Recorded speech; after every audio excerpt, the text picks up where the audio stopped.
भारत के Viswanathan Anand clash of generation जो कि इटली के पियात्रा सांता में हो रहा है, उसका पहला मैच जीत चुके हैं। दूसरी बाजी जो है वो कुछ ही क्षणों में उसका आरंभ होने वाला है और विश्वनाथन आनंद जी इंतज़ार करते हुए टूर्नामेंट हॉल के बाहर बढ़ते हुए उसके तरफ।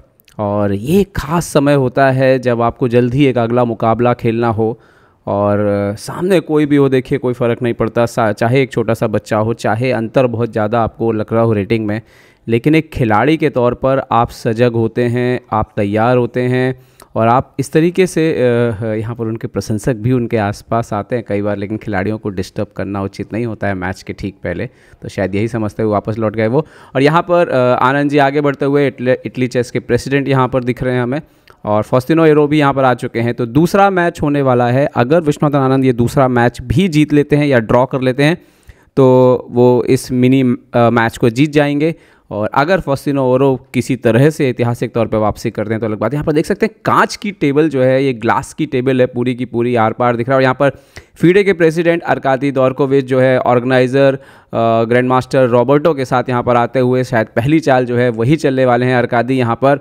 और फॉस्टिनो से हाथ मिलाते हुए फॉस्टिनो के लिए पहली चाल यहाँ पर अर्कादी चलेंगे। वो पूछ रहे हैं क्या चलना चाहिए, तो यहाँ पर फॉस्टिनो ने E4 चलने के लिए कहा है, और तो ये चाल होती हुई यहाँ पर, और दोनों खिलाड़ी अब हाथ मिलते हुए और यहाँ पर मुकाबला, फॉस्टिनो ने E4 के करके ही कंटिन्यू कर दिया, उन्होंने बोला E4 ही खेलूँगा मैं। तो विश्वनाथन आनंद जी ने जवाब दिया है फ्रेंच ओपनिंग खेल करके। यहाँ पर बात साफ है विश्वनाथन आनंद जी के लिए कि उनको सिर्फ ड्रॉ चाहिए। यहाँ पर D4 आता हुआ फॉस्टिनो की तरफ से, D5 यहाँ पर विश्वनाथन आनंद जी मेन लाइन देखते हैं क्या खेलेंगे, एक्सचेंज वेरिएशन या मेन लाइन में एंटर करेंगे। यहाँ पर फॉस्टिनो सामने हैं अनुभवी खिलाड़ी बहुत बड़े, E5 यहाँ पर, सो C5 किया है यहाँ पर, C3 नाइट C3 यहाँ पर होता हुआ, नाव यहाँ पर knight F3, so bishop D7 Viswanathan Anand ji खेलते हुए यहाँ पर, और फॉस्टिनो ने कैसल कर लिया यहाँ पर। देखते हैं कि आनंद जी की चाल क्या आएगी। विश्वनाथन आनंद जी ने खेला है नाइट को लेके गए हैं F5 के स्क्वायर पर, और D4 पर आप देख सकते हो कि प्रेशर डालने की कोशिश है यहाँ पर D4 के स्क्वायर पर। और फॉस्टिनो जो सिर्फ 11 साल के हैं उनके लिए बहुत बड़ी उपलब्धि है सामने विश्वनाथन आनंद के मुकाबला खेलना। फॉस्टिनो ने C5 का पॉन एक्सचेंज किया है, विश्वनाथन आनंद जी ने C5 के पॉन को बिशप से मारते हुए बाहर निकाला है यहाँ पर। और डेवलपमेंट देखिए आप ब्लैक से पूरी तरह से कंप्लीट है, और फॉस्टिनो ने ओपनिंग में आनंद जी को कोई भी परेशानी दी नहीं है एक्चुअली में।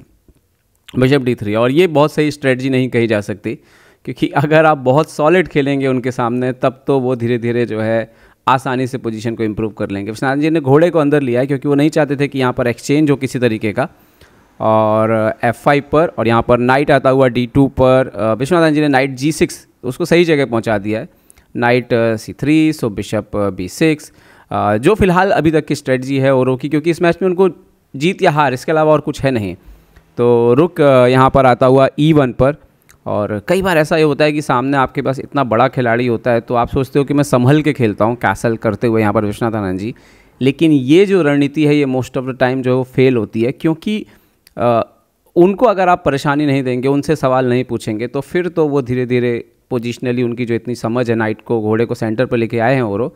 आनंद जी एक बार फिर से बिशप को पीछे घुमाया है E5 के पॉन को टारगेट करते हुए, वाइट की जो पॉन बढ़ा हुआ है E5 पे, और यहाँ पर बिशप इंटू G6। फिलहाल अभी तक की जो थी विश्वनाथन जी ने खेल दिया एक बार फिर से थोड़ी अलग चाल, FG6। भले इंजन या कंप्यूटर को उतनी पसंद नहीं आए, लेकिन ह्यूमन के लिए बहुत दिक्कत है, क्योंकि F5 ओपन हो गई है, और ये सवाल जो उन्होंने पूछा है औरों से, इसका जवाब जो है औरों को देना होगा। क्वीन आता हुआ यहाँ पर E2 पर फिलहाल उनकी पॉन चूँकि E5 पर है तो ब्लॉक है, तो उतना कुछ फ़र्क पड़ नहीं रहा। अभी D4 से यहाँ पर नाइट की विदाई होती हुई, सो नाइट D4, और यहाँ पर पॉन इंटू D4 मार दिया है और उन्होंने।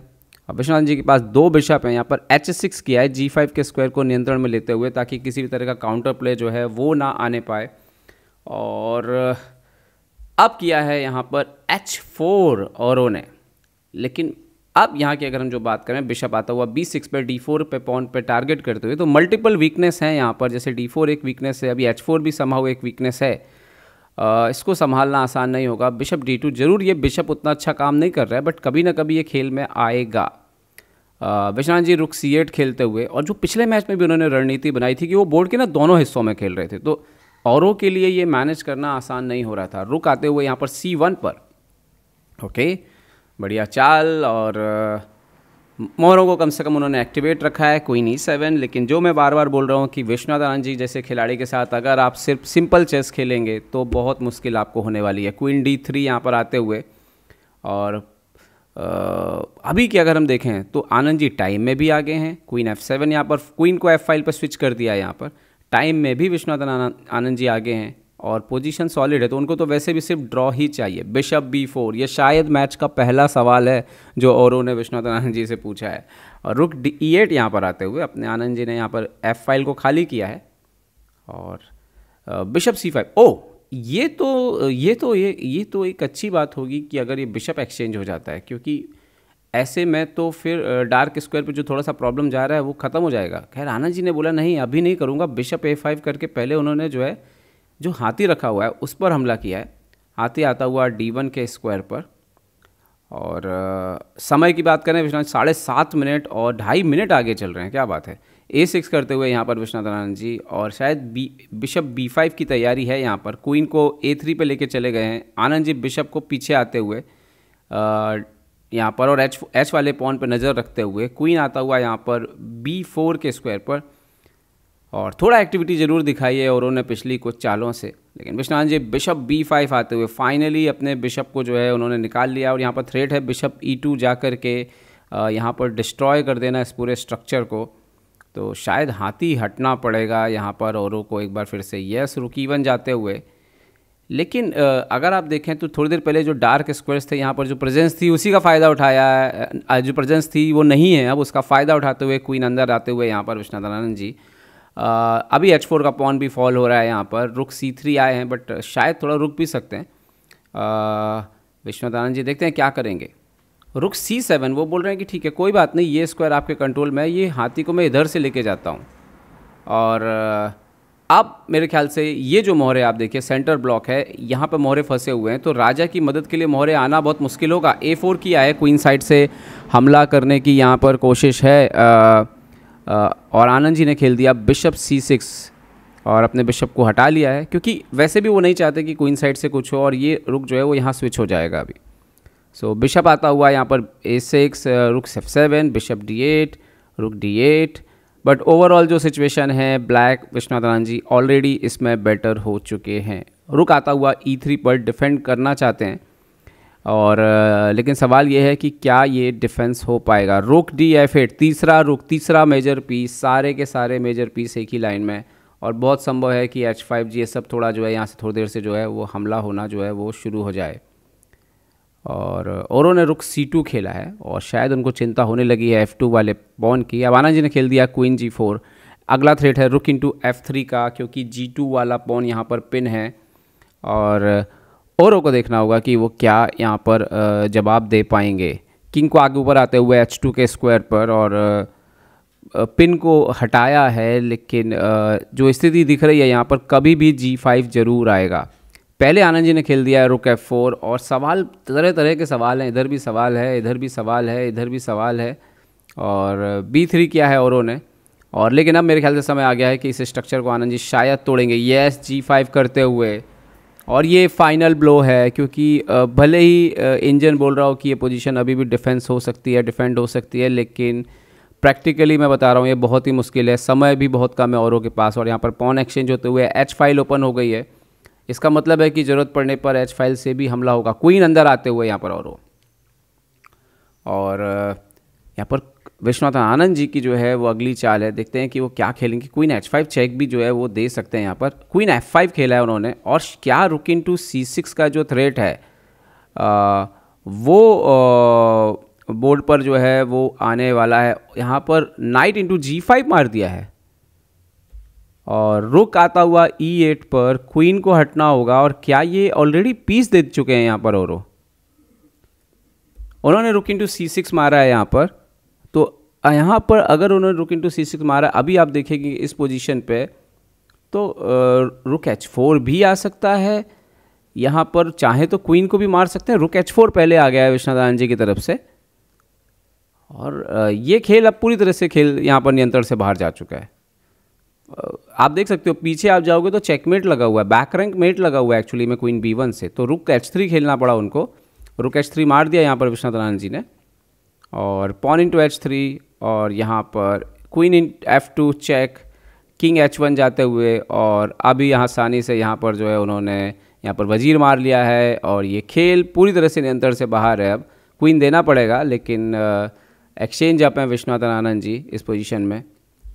किंग FG2, रुक को एक्टिवेट करने की तैयारी, क्योंकि पहले किंग को लाना पड़ेगा E6 पे सपोर्ट लगाने के लिए, तभी आप रुक फ्री कर सकते हैं। अब किंग E7 आ गया है, पॉन पर सपोर्ट आ गया है, तो अभी हाथी फ्री हो गया है, और धीरे धीरे और भी पॉन फॉल होना शुरू हो जाएंगे। किंग G3, रुक C8, किंग H5, रुक C3, king G6, I think रुक इंटू B3 भी मार सकते हैं, या रुक E4 भी आ सकते हैं आनंद जी।